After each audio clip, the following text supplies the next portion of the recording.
أعوذ بالله من الشيطان الرجيم. بسم الله الرحمن الرحيم.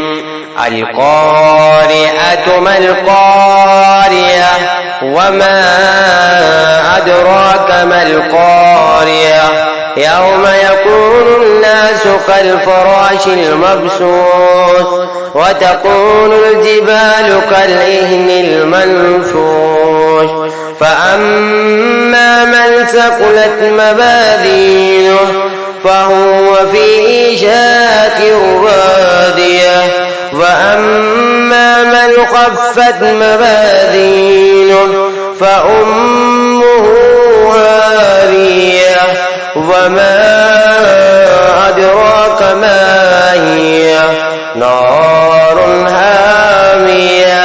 صدق الله العظيم.